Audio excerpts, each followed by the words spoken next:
दोस्तों इस वीडियो में हम नेक्स्ट एपिसोड के प्रीव्यू को एक्सप्लेन करने वाले हैं, जिससे आपको पता चल जाएगा कि नेक्स्ट एपिसोड कितना ज्यादा इंटरेस्टिंग होने वाला है। नेक्स्ट एपिसोड में तो वो ओल्ड मैन भी वांग को मिलकर उसे ट्रांसफॉर्मेशन ऑफ गॉड लेवल के बारे में काफी सारी जानकारी देने वाला है। तो जैसा कि अब तक के हमने पिछले एपिसोड में देखा हुआ था कि वांग ने पूरी तरह से खुद को एक मॉडल इंसान बना लिया होता है, जैसे कि नॉर्मल लोग रहा करते हैं। उसने डेली का काम करना भी शुरू कर दिया था, जैसे कि बाकी लोग करा करते हैं। वो मूर्तियां बनाता और उन्हें बेचता। धीरे धीरे करते हुए उसकी दुकान काफी ज्यादा फेमस भी होती जा रही थी। लोगों का आना जाना वहाँ पर लगा रहता है। सभी लोग वहाँ पर उससे मूर्तियां खरीदने के लिए आ रहे होते हैं। लेकिन एक दिन दो एल्डर ने वहाँ पर आकर उसकी दुकान में चोरी करने की कोशिश की थी, लेकिन वांग को जैसे इसके बारे में पता चलता है वो उन्हें बहुत मारता है। इस वजह से वो दोनों एल्डर काफी ज्यादा घबरा चुके थे कि नहीं, हम तो इस वांग का कुछ नहीं कर पाएंगे, इसलिए वो डर कर वहाँ से भाग निकलते हैं। तो अब प्रीव्यू के हिसाब से वांग वहाँ पर कह रहा होता है आसमान को देखते हुए कि मैं बिल्कुल एक मॉडल की तरह तो रह रहा हूँ, लेकिन मेरे अंदर काफी ज्यादा रेड ऑरा था, लेकिन मैंने अपना सारा का सारा रेड ऑरा खत्म कर लिया है और उसकी मैंने पिल बना दी है। इसलिए अब मुझे लगता है कि रेड ऑरा जल्दी मेरी बॉडी से बाहर नहीं निकल कर आएगा, क्योंकि रेड ऑरा ही था जो मुझे यहाँ पर एक नॉर्मल इंसान से अलग बनाता था। क्योंकि उसकी वजह से कोई भी अगर मुझे देखता तो पहचान जाता कि मैं नॉर्मल इंसान बिल्कुल भी नहीं हूँ। इसलिए मुझे थोड़ी मेहनत लगी, लेकिन मैंने आखिरकार यहाँ पर सारे के सारे रेड ऑरा को खत्म करते हुए उनका पिल बना लिया, जिसने मेरी कल्टीवेशन पावर बढ़ाने में भी मेरी मदद की है। वांग आसमान को देखते हुए सारी चीजें सोच ही रहा होता है कि तभी वहाँ पर वो बच्चा आ जाता है जो वांग से कह रहा था अंकल वांग, आज न्यू ईयर है ना, तो आपको हैप्पी न्यू ईयर। मैं यहाँ पर आपको हैप्पी न्यू ईयर कहने के लिए आया हूँ। मम्मी पापा ने मुझे भेजा है ताकि मैं आपको घर पर इनवाइट कर सकूं। इस न्यू ईयर में वो आपको घर पर पार्टी देना चाहते हैं। उम्मीद है कि आपको ये पार्टी पसंद आएगी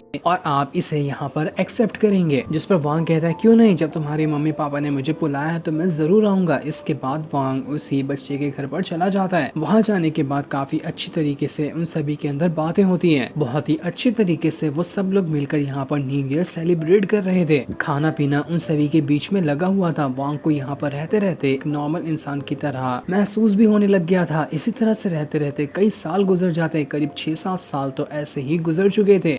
वांग ने पूरी तरह से खुद को एक नॉर्मल इंसान में ढाल लिया होता है और जितने टाइम तक कि वो यहाँ पर रहा था, धीरे धीरे करते हुए वो बहुत ही ज्यादा फेमस भी हो गया होता है पूरे विलेज के अंदर। अब विलेज के सारे लोग जहाँ पर भी वांग जाता उसे ग्रीट वगैरह करते हैं, क्योंकि वांग एक बहुत ही ज्यादा मूर्तियां बनाने वाला फेमस बंदा इस पूरे विलेज का बन चुका है और उसकी पूरे विलेज वाले रिस्पेक्ट भी करते हैं। इसी तरह से एक दिन जब वहाँ पर वांग एक विलेज के रेस्टोरेंट में आता है तो वेटर जो होता है वांग को बहुत ही अच्छे से ट्रीट कर रहा था। वो उसे खाना ऐसे ही लाकर दे देता है कि वांग जब इतना ज्यादा फेमस है तो उससे पैसे लेना ठीक बात नहीं होगी। ये सारी चीजें देखकर वांग को बहुत अच्छा महसूस हो रहा था। यहाँ पर के जो दिन थे वो बहुत ही ज्यादा फास्ट गुजर रहे होते हैं। वांग का डेली का काम हो चुका था, मूर्तियां बनाना, अपने डेली के काम करना, बाहर निकल कर घूमना और जैसे टाइम मिले उस बच्चे के फैमिली के साथ जाना और उनके साथ खाना वगैरह खा लेना। बिल्कुल जिस तरह से एक नॉर्मल लोग अपनी जिंदगी गुजारा करते हैं, उसी तरह से वांग ने भी अपनी जिंदगी गुजारना शुरू कर दिया था। और जैसे जैसे टाइम बीत रहा होता है उसकी उम्र भी बढ़ते जा रही थी। हमें स्टोरी के अंदर बहुत ही ज्यादा साल को फास्ट तरीके से बताया जाएगा। कुछ ही देर के अंदर करीब 8 से 10 साल, ऐसे 20 साल गुजरते जाएंगे। इसी वजह से काफी बार हमें न्यू ईयर भी दिखाया जाएगा, जहाँ पर सभी न्यू ईयर की पार्टी कर रहे होंगे, क्योंकि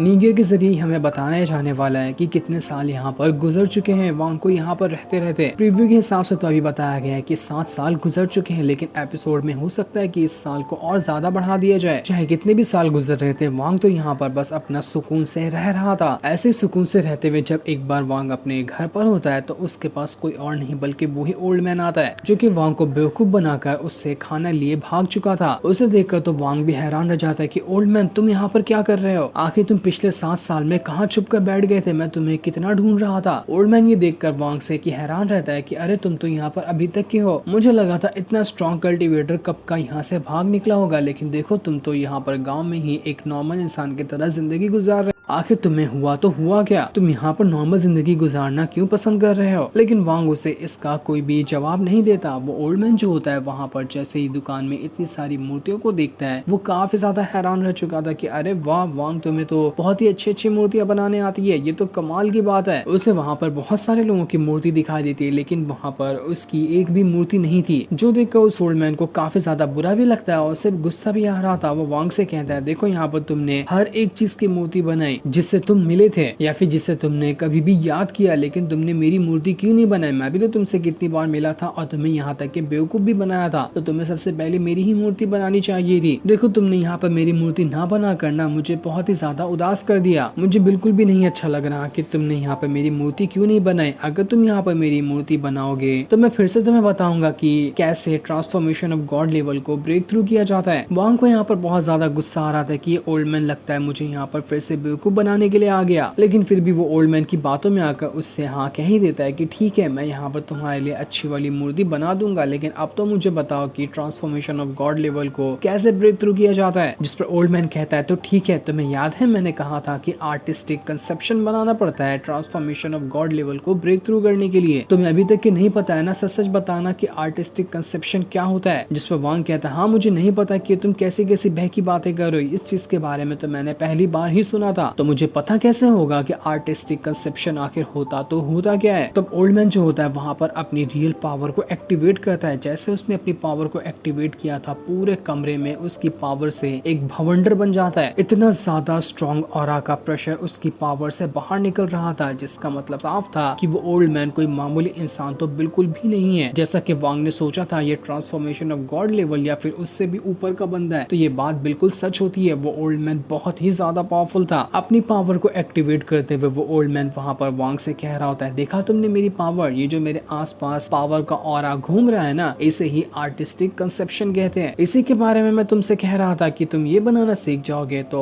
आसान हो जाएगा तुम्हारे लिए ट्रांसफॉर्मेशन ऑफ गॉड लेवल को ब्रेक थ्रू करना। लेकिन बड़े कमाल के आदमी हो यार तुम्हें तो पता ही नहीं था कि आर्टिस्टिक कंसेप्शन होता क्या है। ये देखकर वांग एकदम ज्यादा हैरान रह जाता है, लेकिन अभी हमें नहीं बताया जाता कि वांग ने यहाँ पर आर्टिस्टिक कंसेप्शन बनाना सीखा भी या फिर नहीं। वो ओल्ड मैन तो यहाँ पर उसे सिखाने की कोशिश करेगा, लेकिन ये चीज प्रीव्यू में क्लियर दिखाई जाएगी कि किस तरह का कल्टीवेशन इस्तेमाल करते हुए वांग ने आर्टिस्टिक कंसेप्शन बनाने की कोशिश की और वो उसमें कामयाब हो भी पाया या फिर नहीं, वो चीज प्रीव्यू में नहीं बल्कि एपिसोड में दिखाई जाएगी। इसके बाद ओल्ड मैन जो होता है वो एक सामुराई वाली हैट निकालता है और उसे खुद भी पहनता है और वांग को भी दे देता है। ये सामुराई वाली हैट कोई नॉर्मल हैट बिल्कुल भी नहीं थी। वो ओल्ड मैन कह रहा होता है अगर तुम इसे पहनोगे ना तो इसके बाद तुम्हारी जितनी भी पावर रहेगी उसे कोई भी महसूस नहीं कर पाएगा। तुम चाहे कितना भी स्ट्रॉन्ग क्यों ना हो जाओ, तुम्हारी पावर का कोई पता ही नहीं लगा सकता कि आखिर तुम्हारी पावर क्या है। इसलिए वांग जो होता है वहां पर उस सामुराई वाली हैट को पहन लेता है। इसके बाद वो ओल्ड मैन जो होता है अपनी पावर को और ज्यादा दिखा रहा होता है, जिसके बाद तो